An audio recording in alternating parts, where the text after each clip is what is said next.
ایران کے وزیر خارجہ عباس اراغچی کی قیادت میں ایرانی وفد اسلام آباد پہنچ گیا۔ ترجمان دفتر خارجہ کے مطابق نائب وزیر اعظم و وزیر خارجہ اسحاق ڈار اور army chief field marshal Asim Munir نے ایرانی وزیر خارجہ عباس اراغچی کا استقبال کیا۔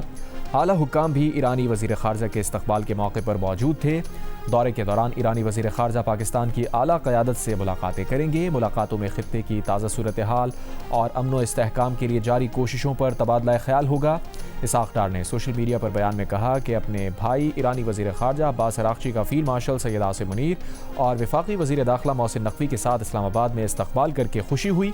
علاقائی امن و سلامتی کے لیے بامعنی انگیجمنٹ کے منتظر ہیں۔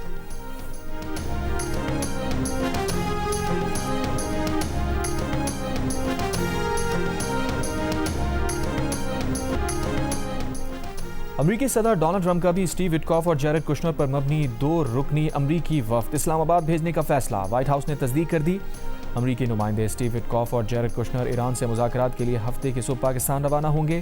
وائٹ ہاؤس ترجمان کے مطابق نائب صدر جے ڈی وینس امریکہ میں موجود رہ کر صورتحال پر نظر رکھیں گے۔ ضرورت پڑنے پر سب کو پاکستان روانگی کے لیے اسٹینڈ بائی رکھا جائے گا۔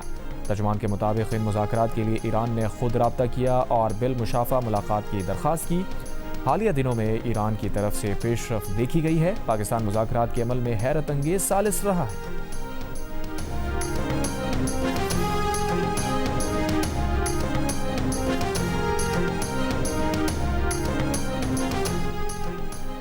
امریکی صدر ٹرمپ نے کہا ہے کہ ایران بات چیت کرنا چاہتا ہے، دیکھنا ہے کہ آیا کوئی معاہدہ ہو سکتا ہے یا نہیں۔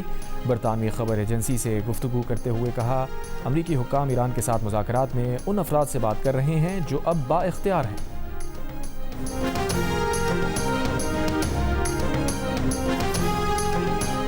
آج سے ڈیزل اور پیٹرول کی قیمتوں میں اضافہ، جبکہ مٹی کا تیل سستا کر دیا گیا۔ پیٹرول 26 روپے 77 پیسے فی لیٹر مہنگا کر دیا گیا۔ پیٹرول کی نئی قیمت 393 روپے 35 پیسے فی لیٹر مقرر۔ ڈیزل کی قیمت میں بھی 26 روپے 77 پیسے فی لیٹر اضافہ۔ ڈیزل کی نئی قیمت 380 روپے 19 پیسے فی لیٹر مقرر۔ مٹی کا تیل 63 روپے 60 پیسے فی لیٹر سستا۔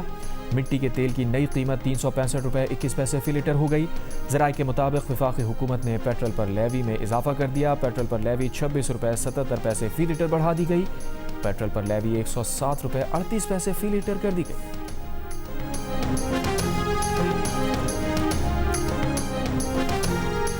وزیر پیٹرولیم علی پرویز ملک کا کہنا ہے کہ علاقائی کشیدگی کی وجہ سے عالمی منڈی میں تیل کی قیمتوں میں ایک مرتبہ پھر سے اضافہ ہو رہا ہے۔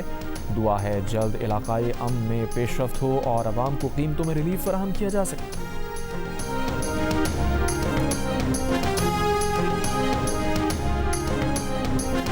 ترجمان کراچی واٹر کارپوریشن نے کہا ہے کہ آج دوپہر سے دھابجی پمپنگ اسٹیشن پر نئی لائن کو واٹر نیٹ ورک سے منسلک کرنے کا عمل شروع کیا جائے گا۔ اس دوران دھابجی پمپنگ اسٹیشن کے 9 میں سے 7 پمپ 48 گھنٹوں کے لیے بند رہیں گے۔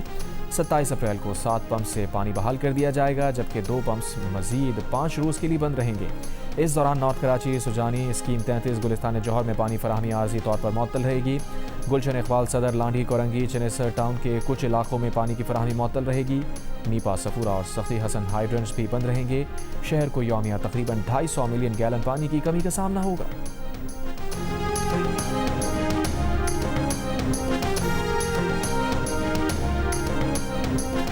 ایرانی پاسداران انقلاب نے کہا ہے کہ امریکی فوج کے ساتھ تعاون کے شبے میں ایک جہاز کو قبضے میں لے لیا ہے۔ بحری جہاز نے خلاف ورزیاں کیں اور وارننگز کو نظر انداز کیا۔ امیر قطر کی صدر ٹرمپ سے امریکہ اور ایران سے جنگ بندی مذاکرات پر گفتگو۔ قطری شاہی دیوان کے مطابق امیر قطر نے کہا کہ قطر پاکستان کی ثالثی کوششوں کی حمایت کے لیے رابطہ کاری جاری رکھے گا۔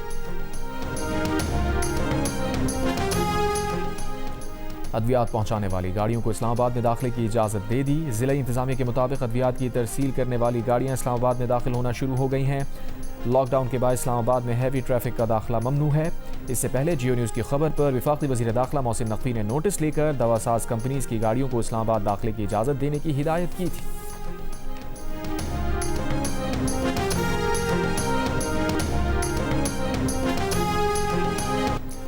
وزیر اعلیٰ سندھ مراد علی شاہ نے کہا ہے کہ مختلف جگہوں پر جب ان سے سوال کیا جاتا ہے کہ کراچی کی یونیورسٹی روڈ کیوں نہیں بناتے تو انہیں شرمندگی کا سامنا کرنا پڑتا ہے۔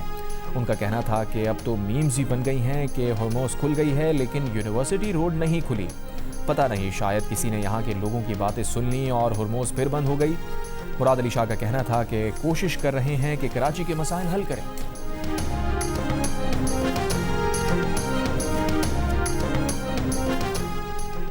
اسرائیلی وزیر اعظم نیتن یاہو کو پروسٹیٹ کینسر ہونے کا انکشاف. خود نیتن یاہو نے بتایا کہ ڈاکٹرز نے ان کے طبی معائنے میں پتہ لگایا کہ ان کے پروسٹیٹ میں 1 سینٹی میٹر سے چھوٹا کینسر ٹیومر ہے.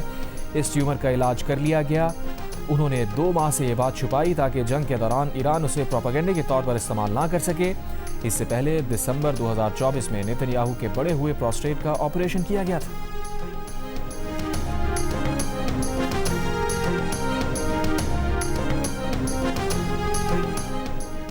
یوکرین کے صدر کی جدہ میں سعودی ولی عہد شہزادہ محمد بن سلمان سے ملاقات. یوکرین کے صدر نے کہا ملاقات نتیجہ خیز رہی. مشرق وسطی اور خلیج کی صورتحال پر بھی تبادلہ خیال.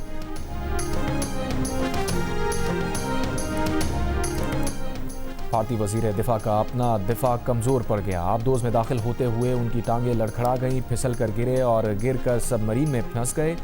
کافی تک و دو کے بعد انہیں نکالا گیا. نکلنے کے بعد دوبارہ آبدوز میں داخل ہونے پر راضی نہ ہوئے.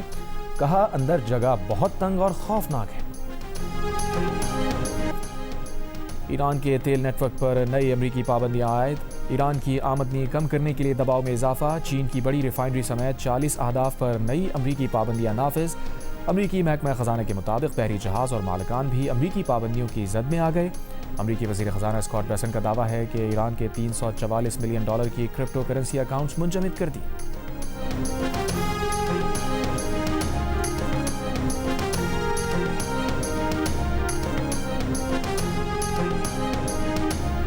ایرانی پارلیمنٹ اسپیکر باقر غالیباف نے کہا ہے کہ ڈالر سویپ اور دیگر مالیاتی اقدامات کا مقصد امریکی اثاثوں کی بے ہنگم فروخت کو روکنا ہے. امریکی اخبار کی رپورٹ پر باقر غالیباف نے کہا کہ امریکہ میں ادارہ جاتی سرمایہ کاروں پر فروخت کی حد مقرر کر دی گئی ہے.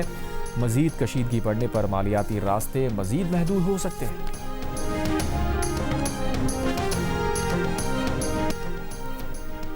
ایران میں عوام کی جانب سے حکومت اور مسلح افواج کے حق میں مظاہرے جاری. تہران کے انقلاب اسکوائر پر ہزاروں خواتین اور مردوں نے سپریم لیڈر, حکومت اور فوج کے حق میں نعرے لگائے.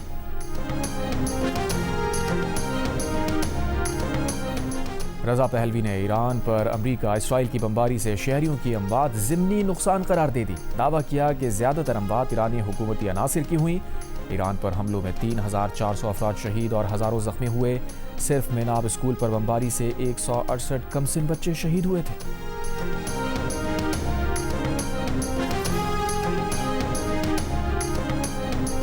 اور امریکہ میں مہلک انجیکشن اور فائرنگ اسکواڈ سے سزائے موت بحال. امریکی محکمہ انصاف کے مطابق مہلک انجیکشن اور فائرنگ اسکواڈ سے خطرناک مجرموں کو سزائے موت دی جا سکے گی. اپیلیں ختم ہونے پر سزائے موت پر عمل درآمد ہوگا. 44 مجرموں کو سزائے موت کی منظوری. بائیڈن دور کی پابندی ختم.